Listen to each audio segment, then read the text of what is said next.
Ando, hindi ako nagpaputok ng baril. Oo. Akin yung suka. Eto.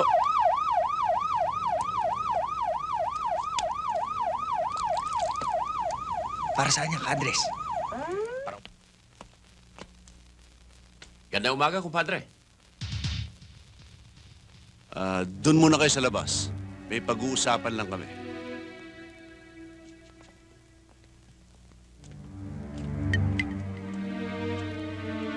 Andres, pag nandito tayo sa opisina ko, huwag muna tayo magtatawagan ng kumpadre.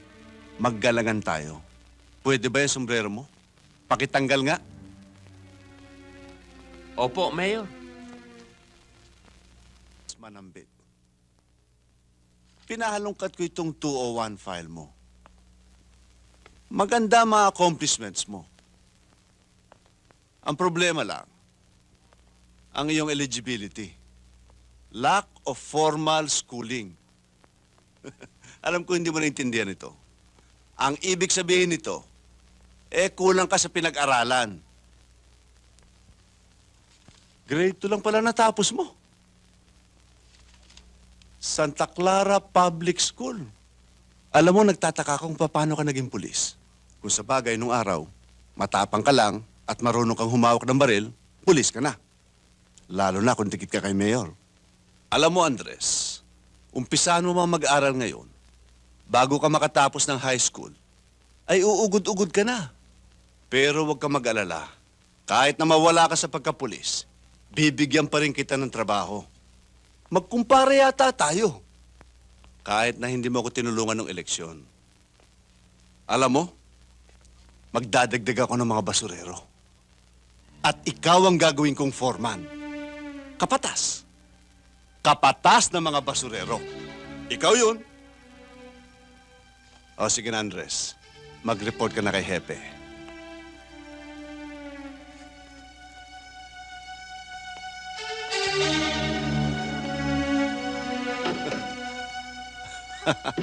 Pinagitnaan ka ng dalawang lalaki sa jeep. Opo. Nakita mo na yung pinasa doon sa isa yung bag mo. Opo. Mamumukhaan mo. Opo. Si Hepe, andyan ba? Andyan ba? Nandiyan sa loob. Doon. Tinatanong kita, ka. Pare. Ito, kolektahin mo ito. Si Hepe. Sinong hepe? Siya na ngayon ang bagong hepe. Kaya humanda ka, Manambit. Una kitang sisibakin, tapos isusunod ko yung mga tuta mo riyan. Hindi mo na ako kailangan sibakin, Teniente. Ano tininte? Kapitan, hindi ba nakita? Nanganak na yung bar. O dalawa lang, hindi pa kayang bilagin, ha? O sige, kapitan akong kapitan. Hindi mo na ako kailangan sibakin dahil magbibitiw na ako sa pagkapulis. Hayan ang baril ko. Hayan ang tsapa. Tunawin mo. Gawin mong hikaw sa ilong. Uy, kaya pala hindi nangangati ang batok ni Mayor. Andito yung pulgas. Manambit! Siguro kailangan sumaludo ka muna sa akin. Happy na ako ngayon. Burgos, nung pulis pa ako, halos makomang na ang siko ko sa kasaludo sa'yo. Pero ngayon hindi na ako pulis. Bakit naman kita saluduhan? Paninipsip na yon. Ano ako, ikaw? Oh.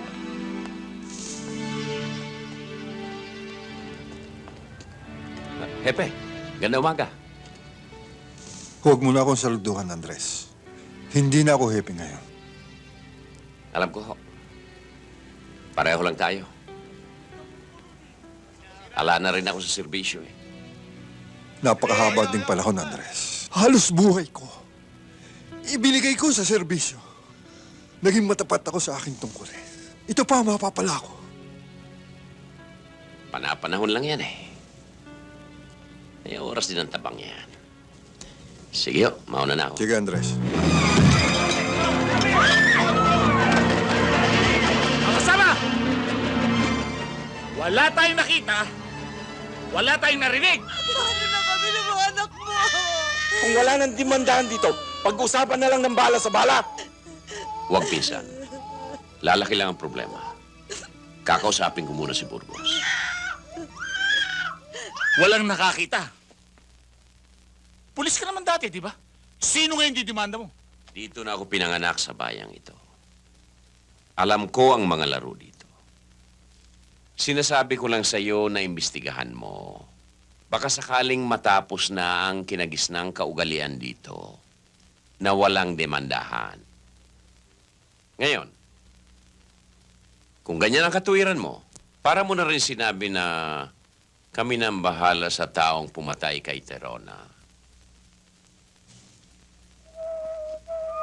Hindi ko kursunada ang tunog ng sipol nun.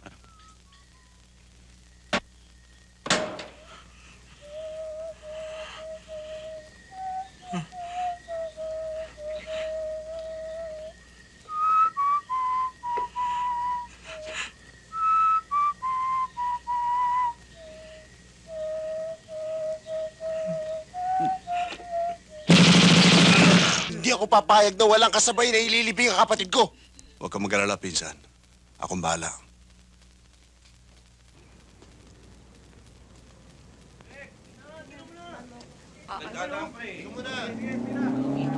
Ano? Sigarilyo nga. Oo, Andres.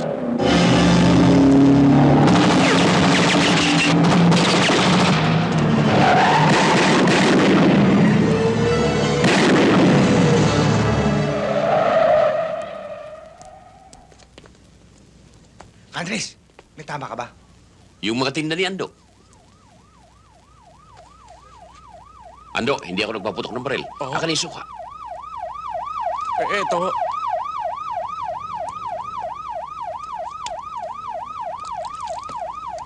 Para saan yan, Andres? Para walang bakas ng pulbura.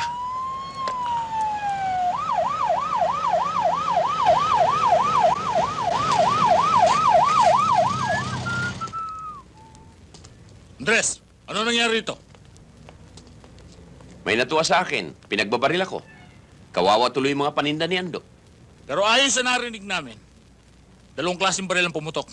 Ibig sabihin nun, gumanti ka ng putok. Mali. 2 klaseng baril ang pumutok. Ang ibig sabihin nun, 2 ang bumaril. Maliban na lang, Kapitan, kung alam mong isa lang ang bumaril sa akin. Kapitan, ala akong kargada. Kapkapan mo ako. Amuin mo ang kamay ko. Amoy pulbura ba yan? Ba't amoy suka yung kamay mo? Aba, kumain kami ng chicharon ni Potpot. Ato, ano nakita mo rito? Kapitan, nung nagkaputol Wala ako, ka nagtago nakita. ako Okay. Tama na, tama na. Kita mo na? Si Potpot, tanungin mo. Aso mo yan, kakagating ka ba niyan? Kamukha ba nito? Pulgas ni Mayor na ngayong garapata mo na? Ha! Andres, hindi ka na pulis ngayon, ha? Illegal sa'yo ang bakal. Hindi ka dapat nagdadadala ng baril, alam mo yan. Kapitan Burgos, ala kang ebidensya. Ala kang testigo. Sino ngayon ang ididemanda mo, Aber? Ikaw may sabi niyan. Aber, hindi ba kabilin-bilinan ko sa'yo? Makatapos ng klase, uwi agad. Tang, tapos tama ako kay Richard. Nag-basketball kami. Tang, daan tayo kalaling Epang. Bili tayong pansit. Huwag na. Sa bahay ka na lang magbinindal. Sige na, Tang. Gusto rin naman ni Nanang ng pansit eh. Sige na, Tang. Gutom na ako eh. Oh, siya.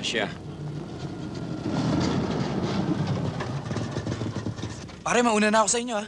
Bayad na kami, ha? Tara na, pare. Sige, halika na.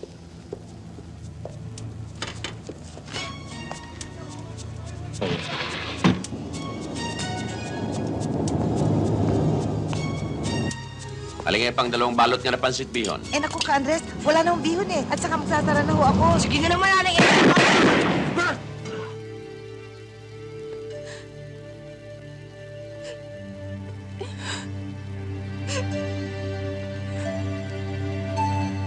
Tatang, kailan niyo ba kang pahawakan ng baril?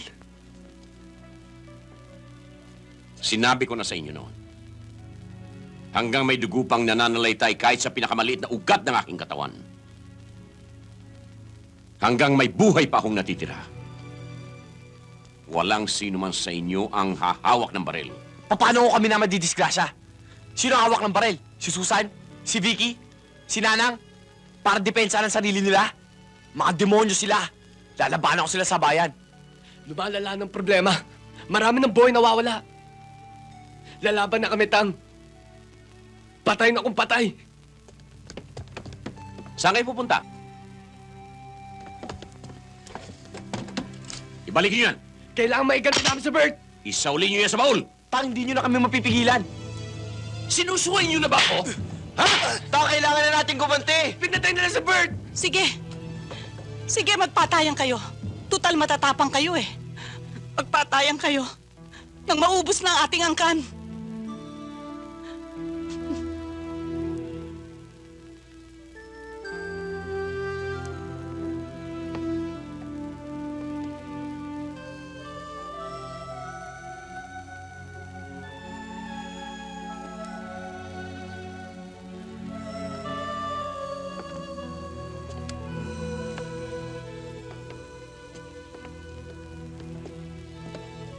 Pasensya na kayo.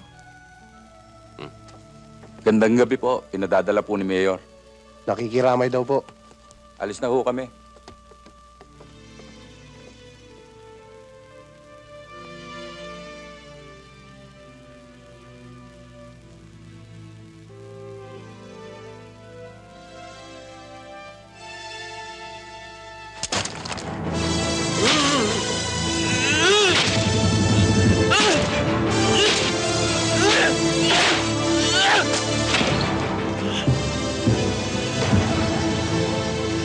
Kailangan umalis ka na ngayon din, Nick. Mainit na sitwasyon.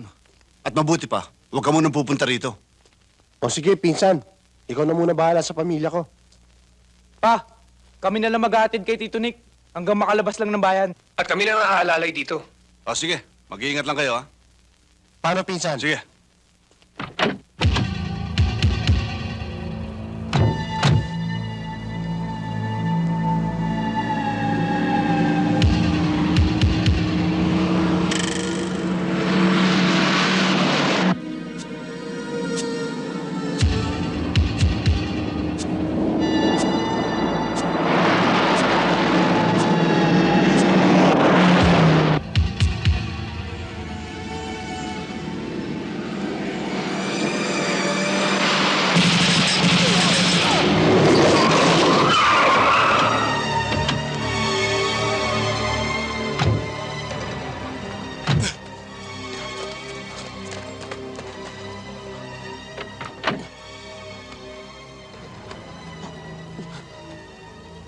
Okay, Nick.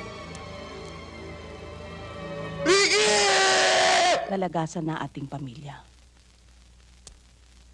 Natatakot ako. Baka dumating ang panahon.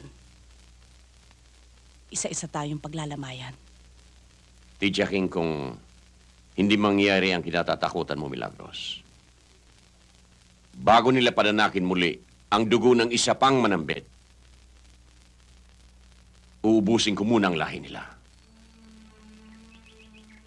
Andres, bakit kailangan umabot pa sa ganon? May pagkakataon pa naman iwasan ang lahat. Hindi ako duwag. Wala pa akong iniwan ng laban na hindi tapos. Papa, ngayon na nailibing na si Ricky. Kailangan ng gumante. Susugurin na namin. Uubusin namin sila, Papa. Gera na kung gera. Alam kong matapang ka. Pero paano naman kami? Kami ng iyong mga anak. Hihintayin mo pa bang mabuwal sila sa tama ng mga bala? Kung katapangan ng lumusob sa kalaban. Hindi karuwagan ng umurong at umiwas.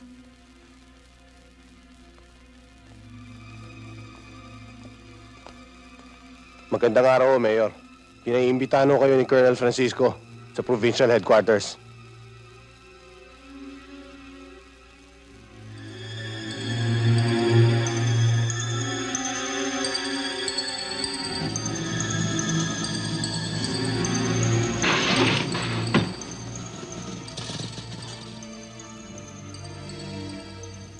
Magandang araw po, Ka Andres. Magandang araw naman. Pinapunta po kami dito ni Colonel Francisco. At kailangan daw niya po kayong makausap ngayon din sa headquarters. Aha. Colonel Francisco, bakit mo naman kami pinagkakasundo ni kumpadre? Eh, hindi naman kami nagkakagalit. Hindi ba, kumpadre? Oo nga naman, Koronel. Tama si kumpadre. At kanino ko ibibintang ang mga kaguluhang nangyayari sa bayan nyo?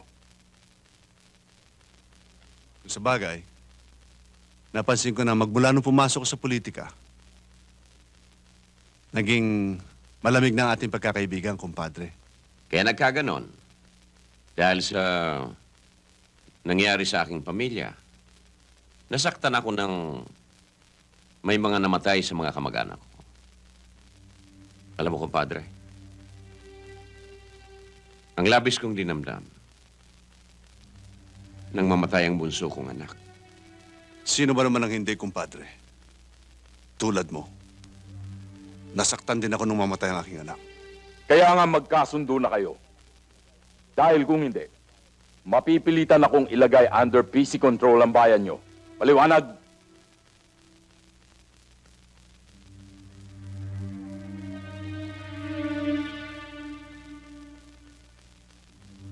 Kumpadre, kung may nagawa man ako na hindi maganda, na ikinasama ng loob mo, patawarin mo sana ako.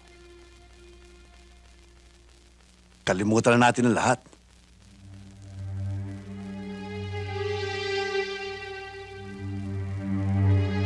Kumpadre, kilala mo naman ako. Ako na yata ang taong napakadaling kausapin. Lalong-lalo na kung ang tungkol sa ating pagiging magkumpare at magkaibigan. Kumpadre, ikasa mo Alang-alang sa ating pamilya. at alang-alang sa ikatatahimik ng ating mga kababayan.